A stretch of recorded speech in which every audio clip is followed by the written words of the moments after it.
ಕಾವೇರಿ ಕೊಳ್ಳದಲ್ಲಿರುವಂತಹ ಪ್ರತಿಯೊಂದು ಮನೆಯ ಪ್ರತಿಯೊಬ್ಬರು ಕೂಡ ನಾಳೆ ಚಳವಳಿಗೆ ಬರಬೇಕು ಅಂತ ಮಾದೇಗೌಡರು ಕರೆ ಕೊಟ್ಟಿದ್ದಾರೆ. ಈ ಮಧ್ಯೆ ಕಾವೇರಿ ಅನ್ಯಾಯಕ್ಕೆ ಸ್ಯಾಂಡಲ್ವುಡ್ ಹಿರಿಯ ನಟ ಜಗ್ಗೇಶ್ ಕೂಡ ಟ್ವೀಟ್ ಮಾಡಿದ್ದಾರೆ.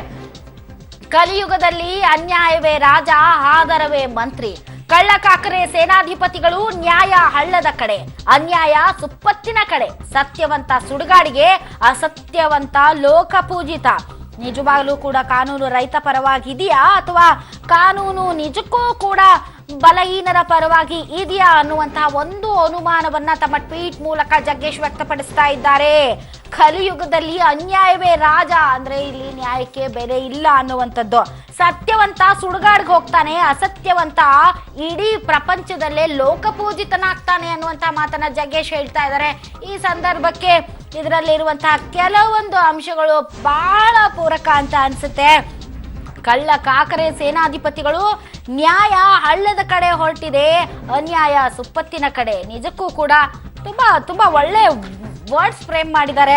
ಒಂದು ಆಕ್ಷೇಪಾರ್ಹ ವರ್ಡ್ ಅನ್ನ ಬಿಟ್ರೆ ತುಂಬಾ ಚೆನ್ನಾಗಿ ಜಗ್ಗೇಶ್ ಅವರು ಈ ಪರಿಸ್ಥಿತಿಗೆ ತಕ್ಕಂತೆ ಮತ್ತು ಸದ್ಯದ ವ್ಯವಸ್ಥೆಗೆ ಅಣುಕು ಪ್ರದರ್ಶನ ಅನ್ನುವಂತೆ ತಮ್ಮ ಟ್ವೀಟ್ ಅಲ್ಲಿ ಅದನ್ನ ನಮೂದಿಸಿದ್ದಾರೆ. ಸಹಜವಾಗಿ ಈ ರೀತಿಯಾದಂತಹ ಕಿಡಿ ಹೊರ ಬರ್ತಾ ಇರೋದು ಸರ್ವೇ ಸಾಮಾನ್ಯ ಆಗಿದೆ.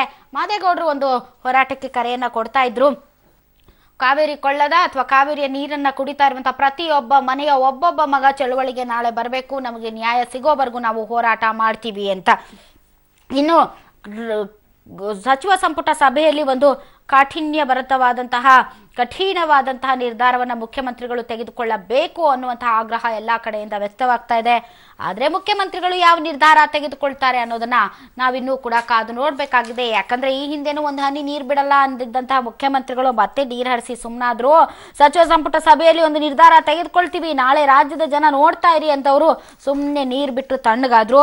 ಈಗ ಇಷ್ಟೆಲ್ಲಾ ಕಣ್ಮುಂದೆ ಅನ್ಯಾಯ ನಡೀತಾ ಇದ್ರು ಕೂಡ ಮುಖ್ಯಮಂತ್ರಿಗಳು ಅದನ್ನೂ ಕೂಡ ಸಾವರಿಸಿಕೊಂಡು ಮುಂದೆ ನಡೀತಾರೋ ಅಥವಾ ಅಧಿಕಾರ ಕುರ್ಚಿಗೆ ಅಂಟಿಕೊಳ್ಳದೆ ಇಲ್ಲ, ರಾಜ್ಯದ ಜನರ ಹಿತಾಸಕ್ತಿಗಿಂತ ನನಗೆ ಕುರ್ಚಿ ಮುಖ್ಯ ಅಲ್ಲ ಅಂತ ಕುರ್ಚಿಯನ್ನ ಬಿಟ್ಟು ತ್ಯಾಗಕ್ಕೆ ಸಿದ್ಧವಾಗಿ ಆ ಭಾಗದ ಜನ ನಾಯಕನಾಗಿ ಹೊರಹೊಮ್ಮತಾರೋ ಗೊತ್ತಿಲ್ಲ.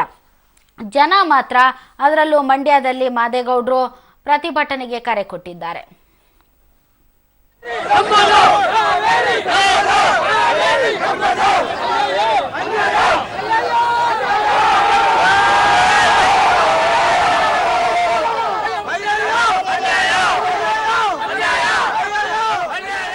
ಬನ್ನಿ, ಈ ತೀರ್ಪಿನ ಬಗ್ಗೆ ಪ್ರತಿಕ್ರಿಯೆಯನ್ನ ಕೊಡೋದಕ್ಕೆ ಕರ್ನಾಟಕ ರಕ್ಷಣಾ ವೇದಿಕೆ ಅಧ್ಯಕ್ಷರಾದಂತಹ ನಾರಾಯಣಗೌಡರು ನಮ್ಮೊಂದಿಗೆ ದೂರವಾಣಿ ಸಂಪರ್ಕ ಬಂದಿದ್ದಾರೆ. ನಾರಾಯಣಗೌಡ್ರೆ, ನಮಸ್ತೆ. ಈ ತರದ ತೀರ್ಪನ್ನ ನೀವು ನಿರೀಕ್ಷೆ ಮಾಡಿದ್ರೆ ಇವತ್ತು? ಇಲ್ಲ, ಈ ತೀರ್ಪು ಬಗ್ಗೆ ನಮ್ಗೆ ಯಾವ ಒಂದು ನಂಬಿಕೆಯೂ ಉಳಿದಿಲ್ಲ, ಸತ್ತೋಗಿದೆ, ನಂಬಿಕೆಗಳೆಲ್ಲ ಸತ್ತೋಗಿದೆ. ಇವತ್ತು ಈ ತೀರ್ಪು ಸಹ ಇದೇ ಕನ್ನಡಿಗರಿಗೆ ಬರೆ ಹಾಕುವಂತ ತೀರ್ಪೇ ಬರುತ್ತೆ ಅನ್ನೋದು ನಮ್ಗೆ ಅನ್ಸಿತ್ತು. ಹಾಗಾಗಿ ನೆನ್ನೆ ನಾವು ಜೀರ್ಣ ಮಾಡ್ಕೊಳಕ್ ಆಗಿರ್ಲಿಲ್ಲ, ಅದನ್ನೇ ಸಹಿಸ್ಕೊಳಕ್ ಆಗಿರ್ಲಿಲ್ಲ. ನಿನ್ನೆ ಯಾವಾಗ 3000 ಕ್ಯೂಸೆಕ್ ನೀರ್ನ ಕಾವೇರಿ ಮೇಲುಸ್ತುವಾರಿ ಸಮಿತಿ ಬಿಡಬೇಕು ಅಂತ ಹೇಳಿ ಆದೇಶ ಮಾಡಿದಾಗ್ಲೇ ನಾವು ಭಾರಿ ಕೆರಳಿ ನಿಂತಿದ್ದು, ನೊಂದಿದ್ದು. ಅಲ್ಲ ಸರ್, ಇಂತಹ ಸುದ್ದಿಗಳನ್ನ ಹೇಳ್ಬೇಡಿ ಅಂತಾರೆ, ಅನ್ಯಾಯ ಆಗಿರೋದನ್ನ ತೋರಿಸ್ಬೇಡಿ ಅಂತಾರೆ. ಏನ್ ಅದನ್ನೇ ಈಗ ಎಲ್ಲರನ್ನೂ ಬಂಧಿಸಿ ಜೈಲಿಗೆ ಕಳಿಸ್ತಾರೆ. ಇವತ್ತು ಸುಮಾರು 600-700 ಜನ ಜೈಲಿಗೆ ತಗೊಂಡೋಗಿ ಇಟ್ಟಿದ್ದಾರೆ. ಹೋರಾಟ ಮಾಡಿದ್ರೆ ಇವನ್ನೆಲ್ಲ ಹತ್ತಿಕ್ಕೋದು, ಹೋರಾಟಗಾರನೆಲ್ಲ ಹತ್ತಿಕ್ಕೋದು, ಇವರು ಇಲ್ಲಿ ಇತರ ತೀರ್ಪುಗಳನ್ನೆಲ್ಲ ಒಪ್ಕೊಳ್ಳೋದು. ನಾರಾಯಣಗೌಡ್ರೆ, ಪ್ಲೀಸ್ ಹೋಲ್ಡ್ ಆನ್, ಹಾಗೆ ತಾವು ಲೈನ್ ಅಲ್ಲಿ ಇರಿ. ಗೃಹ ಸಚಿವರಾದಂತಹ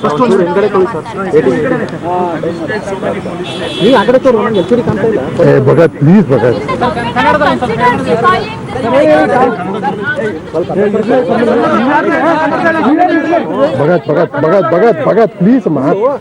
ಭಗತ್ LCD ಮೇಲೆ ಬೀಳ್ಬಿಡೋರ.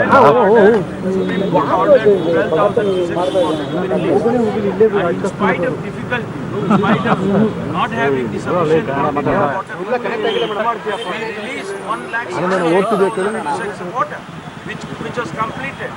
But instead of stopping that, how can they order us another 6,000 for 8 days? This is unfortunate. You consider defying it, sir?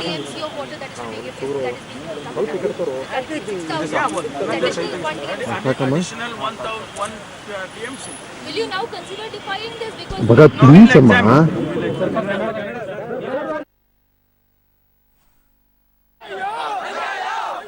S ನಾರಾಯಣಗೌಡ್ರು ನನ್ನ ಲೈನ್ ಅಲ್ಲೇ ಇದ್ದಾರೆ ಅಂತ ಅನ್ಸುತ್ತೆ ಸರ್. ಕೇಳಿಸ್ತಿದ್ಯಾ ನನ್ನ ಧ್ವನಿ ತಮ್ಗೆ? ಕೇಳಿಸ್ತದೆ. ಓಕೆ ಸರ್, ಸುದ್ದಿನ ಪ್ರಕಟಿಸಬೇಡಿ ಅಂತಾರೆ, ಅನ್ಯಾಯನ ಸಹಿಸ್ಕೊಳ್ಳಿ ಅಂತಾರೆ, ಪ್ರತಿಭಟಿಸೋರ್ನ ಜೈಲಿಗೆ ಹಾಕ್ತಾರೆ. ಏನ್ ಮಾಡೋಣ ನಾವು? ಕೈ ಕಟ್ಟಿ ಕುತ್ಕೊಳ್ಳೋಣವಾ?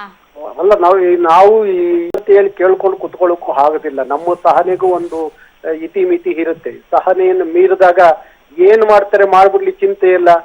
ನಾವೆಲ್ಲರೂ ನಾಳೆ ಸಿದ್ಧವಾಗಿದೆ, ನಾವೆಲ್ಲರೂ ಜೈಲ್ಗೆ ಹೋಗಿ ಸಿದ್ಧಾಗಿದ್ದೀವಿ. ಬೀದಿಯಲ್ಲಿ ನಿಂತ್ಬಿಟ್ಟು ಧಿಕ್ಕಾರ ಅಂದ್ಬಿಟ್ರೆ ನ್ಯಾಯ ಸಿಗ್ಬಿಡುತ್ತೆ.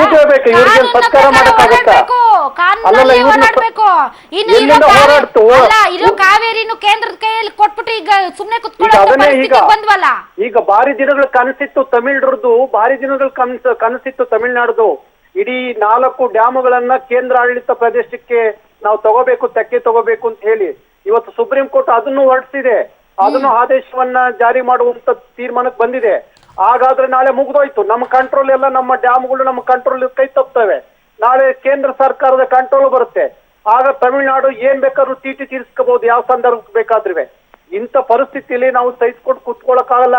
ಅಲ್ಲ ಸರ್,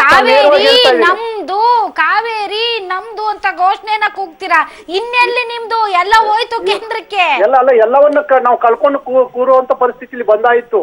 ನಮ್ಮ ಪಾಲಿಗಿರೋದು ಇಲ್ಲ ಮಾಡು ಇಲ್ಲ ಮಡಿ ಅನ್ನೋ ಒಂದೇ ತೀರ್ಮಾನಕ್ಕೆ ನಾವು ಬರ್ಬೇಕಾಗತ್ತೆ. ನಾವು ಸರ್ಕಾರಕ್ಕೂ ಅದು ಹೇಳ್ತಾ ಇದೀವಿ, ನೀವು ಎಷ್ಟು ದಿವಸದಿಂದ ಇಂಥ ನರಸತ್ತ ಅಧಿಕಾರವನ್ನು ಇಟ್ಕೊಂಡು ಸಾಯ್ತೀರಿ? ಅಡವಿ ನಿಂತ್ಕೊಳ್ಳಿ, ಧಿಕ್ಕರಿಸಿ ನಿಂತ್ಕೊಳ್ಳಿ, ಸೆಟ್ಟು ಹೊಡೆದು ನಿಂತ್ಕೊಳ್ಳಿ, ಅದೇನಾಗತ್ತೆ ನೋಡೋಣ. ಕೇಂದ್ರ ಸರ್ಕಾರದ ಆದೇಶಗಳನ್ನ, ಇಂಥ ನ್ಯಾಯಾಲಯಗಳ ಆದೇಶಗಳನ್ನ ಒಮ್ಮೆ ಕನ್ನಡಿಗರು ಧಿಕ್ಕರಿಸಿ ನಿಂತ್ಕೊಂಡು ಕನ್ನಡಿಗರ ತಾಕತ್ತೇನು ಅನ್ನೋದನ್ನ ಇವತ್ತು ಕೇಂದ್ರದ ಇಂಥ ಸಂಸ್ಥೆಗಳಿಗೆ ನಾವು ತೋರಿಸ್ಕೊಡ್ಬೇಕಾಗತ್ತೆ. ಕನ್ನಡಿಗರು ಮುಟ್ಟಾಳ್ರು ಅಂತ ಹೇಳಿ ಇವರು ಅನ್ಕೋತಾರೆ. ಕನ್ನಡಿಗರು ಜಗಳಗಂಟ್ರು, ಕನ್ನಡಿಗರು ಅನ್ಕೊಳ್ಳಿ, ಚಿಂತೆ ಇಲ್ಲ. ಜಗಳಗಂಟ್ರು ಅಂತ ಹೇಳಿ ಈಗ ನಮ್ಮ ಹಕ್ಕನ್ನ ನಾವು ಪಡ್ಕೋಬೇಕು ಅಂದಾಗ ನಾವೆಲ್ಲದಕ್ಕೂ ಸಿದ್ಧವಾಗಿ ನಿಲ್ಲಬೇಕಾದ ಪರಿಸ್ಥಿತಿಯಲ್ಲಿ ಇದ್ದೀವಿ ಕರ್ನಾಟಕದ ಜನ. ಹಾಗಾಗಿ ಯಾರು ಜಗಳಗಂಟ್ರು ಅಂತಾರೋ, ಯಾರು ನಮ್ಮನ್ನ ಭಯೋತ್ಪಾದಕರು ಅನ್ಲಿ, ಏನಾರು ಕರೀಲಿ, ಚಿಂತೆ ಇಲ್ಲ. ನಮ್ಮ ಹಕ್ಕನ್ನ ರಕ್ಷಣೆ ಮಾಡ್ಲಿಕ್ಕೆ ನಾವೆಲ್ಲದಕ್ಕೂ ಸಿದ್ಧವಾಗಿ ನಿಲ್ಲುವಂತ ಕಾಲಘಟ್ಟದಲ್ಲಿ ಇದ್ದೀವಿ. ಅದನ್ನ ಮಾಡ್ಲೇಬೇಕಾಗತ್ತೆ. ಓಕೆ, ಮುಂದಿನ ಹೋರಾಟ ಯಾವ ರೀತಿ ಇರುತ್ತೆ ನಾರಾಯಣಗೌಡ್ರೆ? ನಾವು ನಾಳೆ ಎಲ್ಲ ನಮ್ಮ ಕಾರ್ಯಕರ್ತರನ್ನ ನಾಳೆ ಬೆಳಗ್ಗೆ ಕರೆ ಕೊಟ್ಟಿದೀವಿ. ನಾವೆಲ್ಲರೂ ಜೈಲ್ಗೆ ಹೋಗಕ್ಕೂ ತಯಾರಿದ್ದೀವಿ. ಹಾಗಾಗಿ ನಾಳೆ ಅದೇನಾಗುತ್ತೋ ಅದ್ರ ಹೊಣೆ ಸರ್ಕಾರವೇ ಹೊರಬೇಕಾಗತ್ತೆ. ಆದ್ರೆ ನಮ್ಮ ಪ್ರಾರ್ಥನೆ ಇಷ್ಟೇ, ನಿಮ್ಮ ಹೋರಾಟಗಳು, ಪ್ರತಿಭಟನೆಗಳು ಒತ್ತಡದ ತಂತ್ರವಾಗಿರ್ಬೇಕೇ ಹೊರತು ಅಶಾಂತಿ ಕಡೆ ಮುಖ ಮಾಡಬಾರ್ದು.